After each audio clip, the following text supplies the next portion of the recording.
Hello! How are you? I've got Rasha here. Rasha. Hello.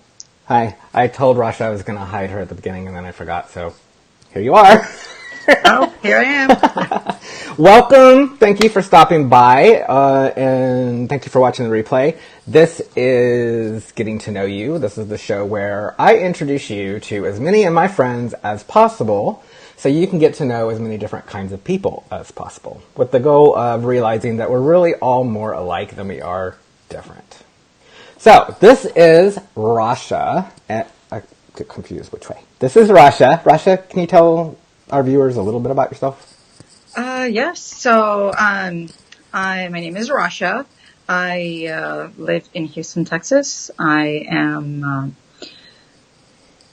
was born in Syria, so I'm originally Syrian. I was born in Damascus. I grew up in the Middle East mostly, and I moved to the United States when I was 20 years old. I am graphic designer by degree, and then I've been doing event management for the past probably almost 5 years, and absolutely loving it. I have 3 boys, very energetic boys, so definitely keeps me busy. And yeah, I'm just another American citizen who is fighting the fight.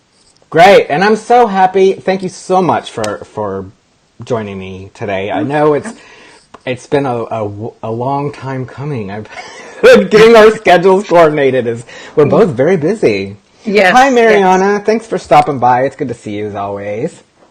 All right, so Rasha, I'm just going to ask you a couple of random, silly questions, and Sure. I don't want you to think too much about it. Just give me whatever answer pops into your head. Okay. All right? Sure. Okay. Yes. So the first question, would you rather be an insect or a reptile?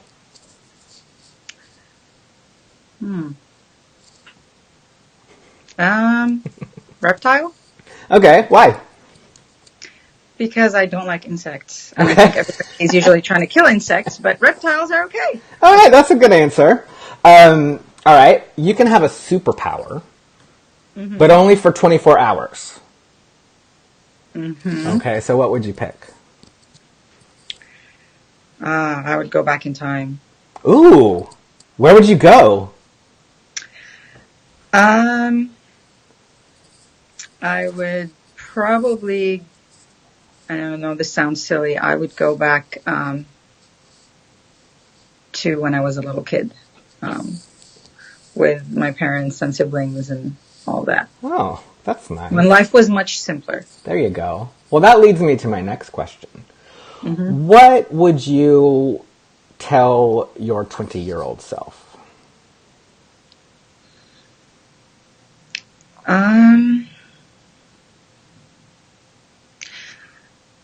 That life is not necessarily it's not necessarily as easy and smooth sailing all the time as my parents maybe raised us, or maybe even sheltered us in that case. Right. That it gets a lot tougher and a lot more serious, and but it's okay. That you can do it. Excellent. You'll get through it, and you can do it. So I like that. That's great. All right. What would you do with $1 million? Oh my God. I don't know if that's enough for what I would do. It doesn't really go very far these days, does it?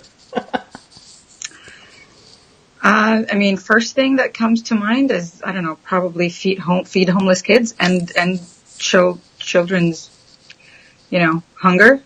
And then, yeah, like I said, I'm not sure if $1 million is enough for that. But what if you had $10 million? Then definitely I would start with really just ending world hunger, shortage of water, and like things that we take for granted. That are really just necessities, and a lot of people around the world don't have those necessities. So I love that. I love that answer. What is your least favorite chore around the house? My least favorite chore. Dusting. It's a never-ending battle. And you have to move stuff. I'm very particular about, like, there's a picture frame, if there's something, whatever on there, and to dust, you actually have to move everything off the table, and then put it all back. And then you have to put it back exactly the way it was. So that's probably the most, that's my least favorite chore. All right.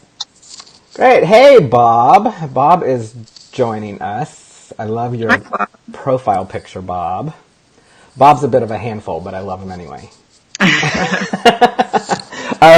Okay, so what inspires you, Rasha?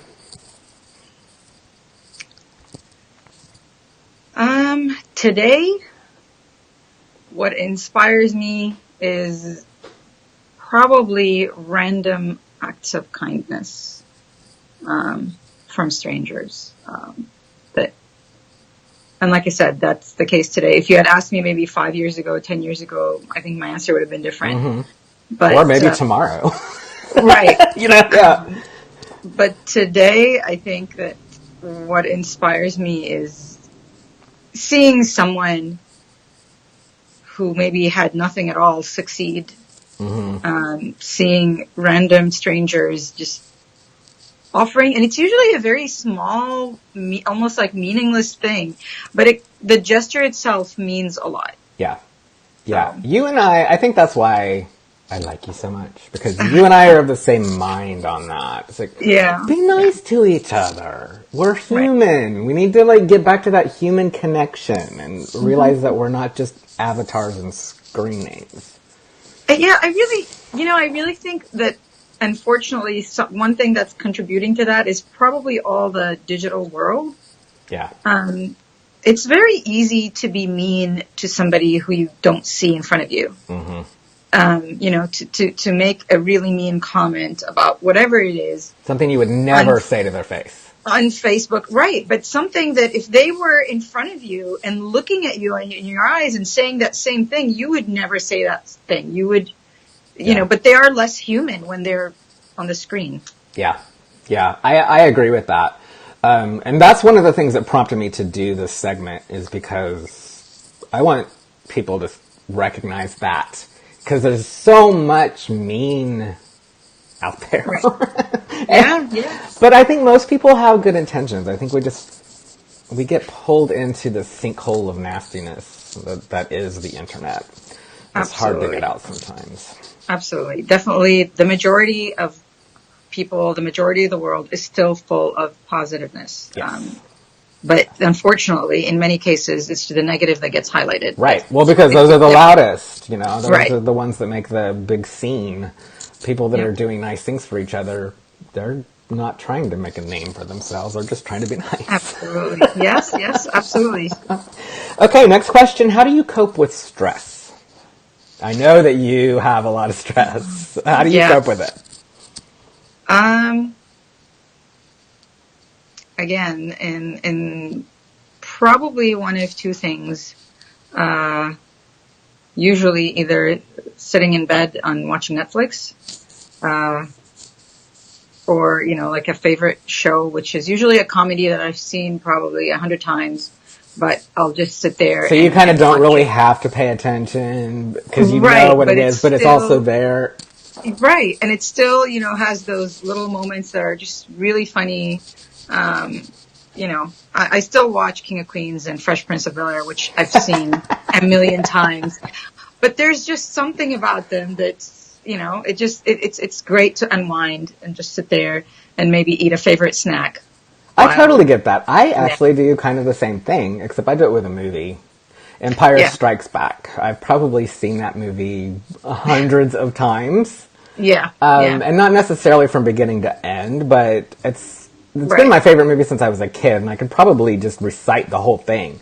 But it's just kind of nice, like it's there, it's kind of it's comfort, but I don't have to really think about it if I don't want to. Right. And then you catch those little bits and pieces that you really like. And it's like, and then you can kind of disconnect, but you still know what's going on. Yeah. Laugh it up, fuzzball. Yes. Well, what are you going to do? You got to laugh it out. Okay, next question. You can learn the answer to one mystery. what would you pick? If I could learn the answer to one mystery. So does that include, I don't know, diseases and stuff like that? Sure. Or Anything that we don't know, what would you want to know? Oh, the cure for cancer. Oh, I like that. That's, yeah. And it's one of those things where I wonder if, you hear, I don't know if you heard about it, but you hear about it a lot. And there's actually a couple of documentaries that are like, that basically there is a cure for cancer, but it's obviously cheaper to keep, or it's cheaper. It's more profitable. Right. To have cancer, to treat pay cancer. for chemo and be hospitalized and all that than it is to cure it. So yeah, I hear the same thing about HIV as well. Yeah, and I hope that's not true, but it wouldn't completely surprise me. Yeah, right. I mean, at this point, I think all of us will be like, you know what? Okay, well, but we were just hoping it was not true. I guess that's the news for Thursday. Let's see what happens tomorrow. These days it's like, anything can happen. I'm just waiting for aliens to land and come save us all. I feel you. Yeah. Okay, are you organized? Yes. That's good. Yes. It's harder, like when I have kids, and it becomes harder to be organized. But by nature, I am very organized. I am very picky. I am the kind of person who would put a picture frame and it has to be this way and not that way. And, but like I said, you have to let go a little bit when you have kids just so that you don't lose your sanity. But it's still there. Awesome. Okay, what have you learned lately?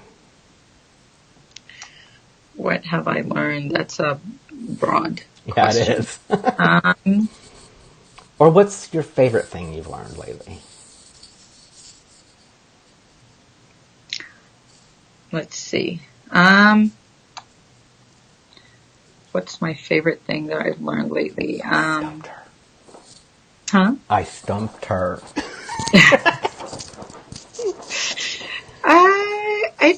I think in general, I love learning or finding solutions to new things in at work.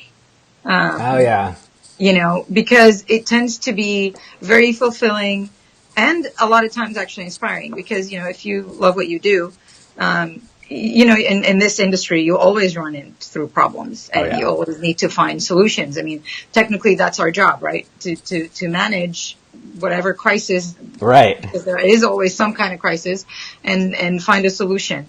So, I think that learning and you can never learn everything or even close to half of the things that you could learn. And it's always just really exciting to learn anything new. I agree. And in everyday life where, again, we are so involved in our jobs, I think that it is very exciting and to kind of learn something new that you can now prevent on your next event and then learn something else that, that will happen and that you have to fix. So Mariana's got a few comments. She agrees with us about the pharmaceutical industry. She has some chronic illnesses as well. I know we've talked about that before. And she also says that she is distracted by how gorgeous we both look. Oh, that's so sweet of you. Thank you. Thank you, Mariana. Mariana is sweet. I like Mariana, and I've never met her before. Well, you know what? I think we all have those kind of relationships where we really feel very connected to that person, even though we've never met. Yeah, well, the advances in social media have been a double-edged sword. I mean, we talked about the meanness, but it's also allowed, especially someone like me, I can't get out a lot, Right. And so I was feeling very isolated, and then once I started Snapchat, then I met all these people, and some of them know more about me than people I know in real life. It's like, so, Mariana again, Danica, you might want to speak to Danica. Yeah, Danica is one of those people. We do a show every Wednesday, Danica and Oh, I. okay. So it's just, Okay. So I know who that is because I've seen it. Okay, yeah. Yes. Okay. Right, yeah. So Yes. we just do that every week. We just kind of catch up. Yeah. All right, now it is your turn, Rasha, to talk about whatever you want to talk about. We've got about 10 minutes. Okay. So, And by the way, you guys watching, feel free to jump in with questions. And if you're watching the replay, do the same thing. We'll come back and we'll answer your questions. yes, absolutely. Actually, just real quick, I want to touch up on this whole pharmaceutical thing. I actually, personally know two people. One of them had multiple sclerosis. I can never pronounce that. I know. And then somebody else, I forget what, she had a disease, and she's young, and she would be hospitalized. She'd get those episodes where she's hospitalized, and she's like on a whole bunch of medication. And they both went vegan, and they're both cured. Interesting. So I think it really raises a lot of questions about what is in our food, when what hormones are fed to the chicken that we eat, or the beef, or even pesticides sprayed on our vegetables, which we eat vegetables thinking, hey, this is very healthy. Right. But we're eating poison. They're covered in poison. Yeah, yes. So I've actually met that person, and they said since that she's been vegan for a little over a year, and since then she hasn't been to the hospital once, and she's off all her meds. Wow. So, I really feel that there is something there to look into. Yeah, that's interesting. Yeah. Yeah. Because I've been looking at my diet as well, because when I first got sick, I was on this medication and it made me gain 30 pounds. Oh, wow. In 6 months. That's, yeah, wow. And right. I'm still, and the really terrible thing is I can't go for a run. I can't, right. I can't ride a bike. I can't do any of those things that would help me lose that weight. Yes. So that was really frustrating, but I have found some ways to do that. I roll my wheelchair up and down the driveway. Yeah. You gotta find a way, because I realized I was just making excuses. That I can go out into my driveway, roll up and down, and that's a pretty good workout. Mm-hmm. Mm-hmm. Yeah. Well, maybe, I know we discussed this before, but maybe we can share this with the rest of whoever is watching. Extend on this whole thing of just being kind to other people, especially those who you don't know. Yeah. And, I'm Muslim. I think everybody, or people who know me, know that. I am very vocal. I think that people who know me also know that. You are not afraid to speak up for yourself. I'm, I was or raised others that way. I was raised to be proud. I was raised to be vocal. I was raised to really speak up against any injustice that I saw. Yeah. I just don't know how not to. That's a blessing and a curse, isn't it? Yes. Yes. And then when you become a parent, then you start saying, okay, do I want to pass that on to my kids, or do I want to teach them something else? And it's only because of America today. Yeah. America 10 years ago was different. America 20 years ago, when I first moved here, was different. And in Trump's America, being Muslim right now is probably one of the worst things that you can be. Yeah. So, since September 11th, I think that the media has done a great job in really associating violence with Muslims. Yeah. Even though there are, billions, probably a couple of, billion Muslims in the world. Yeah.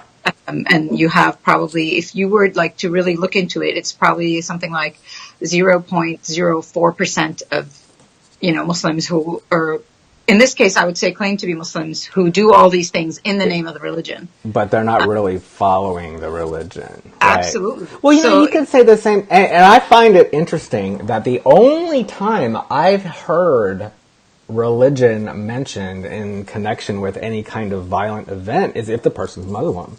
I've never heard anybody say, Christian went on a shooting spree. Absolutely. But yes. They religion, do. Some Christians do that. I mean, but for some reason, we just don't talk about that. Absolutely. You're absolutely right. And that's, this is something that's very challenging. This is something that's very infuriating. It is something that makes my blood boil every single time. Like I'll walk you through every single time something bad happens. And the first thing I think that any Muslim feels is, oh my God, please don't let it be a Muslim. Yeah. I've heard other people say that too. I mean, that's like your first thought. And then if it's not, then you really start breathing. And then again, you kind of go forward onto, I mean, we're always upset about anything bad that happens, but it's just different. It can be more personal, or it can be, a little bit more of you being upset for the community and right. identifying with the community. And then if it is Muslim, then you're like, okay, now we brace for the backlash that is going to come. Because we're all going to be blamed for this one individual's acts. Yeah. Absolutely. People, and I think that people are just not as sensitive. And they really, a lot of times, dehumanize you. And that's ignorance. That's ignorance. That's exactly why I wanted you on this show, because, hey, everybody, Rasha is a Muslim, and she's not going to kill you. She's not. She had plenty of opportunities to kill me, and she hasn't. So... Yeah, I mean, and yeah, so that's challenging. Mariana says that she's sorry that you have to endure the ignorance of some Americans, and I second that. Well, Mariana, I'll tell you one thing is, while there is a lot of ignorance, again, the positiveness is outweighs that negative side of it, and I will tell you that I have, a lot of friends that are. I don't want to say American because I'm American. A lot of friends that are white, and I use it because that's how people differentiate. That of European descent. I mean, and whatever. Right, and I know we love each other so much. We care about each other's kids just as much. We're human beings. We naturally do what other human beings do. We celebrate Christmas together. We celebrate Eid together. We celebrate a whole bunch of everything together. My kids' godmother sends them gifts on Christmas and on Eid after Ramadan. Oh, and she's like, nice. Hey, I know you don't want me to send them all these gifts, but I'm going to anyway. So I think that's human nature. Mm-hmm. That is human nature. Every now and then you'll get something, be like, for example, being pulled over when I'm by myself, or even my sister, versus being pulled over with my mom who wears hijab. Oh yeah. It's you see the difference. That must be scary. I cannot even imagine that. And a month ago, actually, so both of all three of my boys play chess, and so they're in chess club. Awesome. Yeah, so we're in chess club at both schools, in middle school and elementary school, and we've known everybody there since we moved to Houston almost 7 years ago. So last month, my 8-year-old. After chess club, came up to my husband with a cutout from The Economist that had a picture of a public execution in Saudi Arabia. And why would they publish that? So it was basically, and this cutout was given to him by one of the dads from chess club. So this person cut out this, gave it to an 8-year-old, and told him to give it to his dad. So, and I just want you, for example, for 1 second to imagine if I, a Muslim person, cut out, I don't know, some picture of a white shooter who just shot up a school, or, and I gave it to an 8-year-old and told them, who's white, and told them to give it to their parents. Yeah. I mean, it's one thing to give it to me and discuss it to an adult. It's another thing to pass it on to an 8-year-old. Yeah, that's And I terrible. assure you, I mean, this person, I don't think they meant evil, but they're just ignorant. Yeah. On the other side, like I said, it's mostly positive experiences. And I mean, yes, I've been through stuff. Yes, my husband is the Middle Eastern Studies director at University of Houston. Oh. And so he actually kind of deals with a lot of this stuff as well. And did he grow up in the Middle East also? Yes, mostly, yes. Probably moved here a few years before we did, but yeah. And, he tells me about how grateful these students are at the end of the semester when they've taken a whole class and kind of learned and really opened their mind to a whole new world that they didn't know it existed. That's great. It's very rewarding. So, it's, I think it's important for us to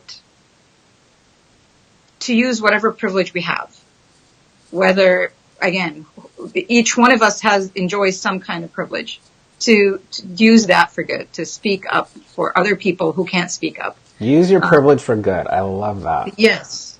Whenever a school shooting happens, or if it's a brown person, my husband's phone always rings. And somebody always asks him to comment or, get on TV or write a piece of article for someone. And then whenever it's a non-brown person, the phone never rings anywhere.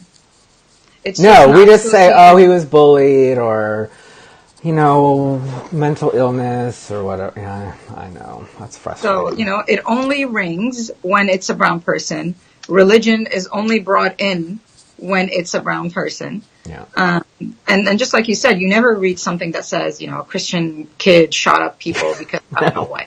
Yeah. Although there has been people who use the name of Christianity to, shoot other non-whites or non-Christians or right, absolutely. People they assume are non-Christian. Right. But I mean, we should, I think, be sane, reasonable enough to realize that this is not about the religion, not Christianity, not Islam, not any other religion, really.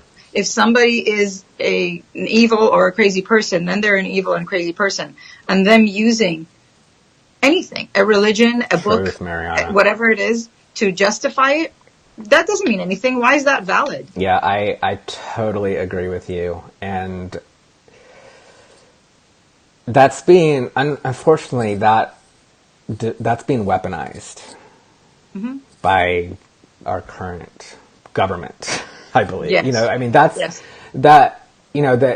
Playing on people's ignorance. We are afraid of what we don't know. Mm-hmm. And if I can make something you don't know seem even scarier, I can really manipulate you. Absolutely. And it's not always obvious when that happens. And so we have to be vigilant and look for that and help each other stay aware of what is real, because there's so much. Yeah. I don't know what even to call it. It's just like in Twilight Zone. It's like I wake up every morning just thinking, okay, what is it going to be today? Yes, that's absolutely right. You're absolutely right. But, that's why we need to get out more often. That's right. I know a lot of people now you move in and you're there for years and you've never met your neighbors. And I'm just like, this is so weird and like so the opposite of how I grew up. Yeah. It took a hurricane for me to meet my neighbors. Yeah. So, I grew up where you knew all your neighbors and I know. It's you need to take back the streets. Yes. Block parties everywhere. No, really. I'm serious. Move into somewhere and make some cupcakes or cookies or whatever it is that you like it, or maybe even if you come from a culture that has something yummy that maybe probably your neighbor is not going to know about, make that and go knock on their door and be like, here, I'm your new neighbor and I made some of our favorite dish and I thought I'd want to share it with you. It's a great idea. No one is going to say no to that. Right. No one is going to be mean to you when you do that. No. And I think you'd be surprised on how much you can bring people together and how much you can learn about other people's cultures and religion just by doing that. Yeah, I think we naturally want connections, but our fear gets in the way. Or even making the effort. Sometimes, maybe, sometimes we're just exhausted. Yeah, and making the time for that. And sometimes it doesn't feel like it's worth it, but it really is. I mean, you need to have people in your life. You need to be connected to the world, or you're just going to fall victim to all of the noise and misinformation that's out there. No, really. I mean, and it is like, think of how, amazing it would be like if, for example, you were able to just, I don't want to say change someone's mind, but just make them see the other side. Mm-hmm. Whatever that's, so whether you're a Christian who is reaching out to a Muslim, or you're a Muslim who is reaching out to a Christian or a Buddhist, but just realize that, again, we all agree on the same stuff. We all want the same things for our kids. We all, think that stealing is bad, that killing is bad. Yeah. We all agree. We're just trying to make it. We're just trying to make it to tomorrow. So, yeah.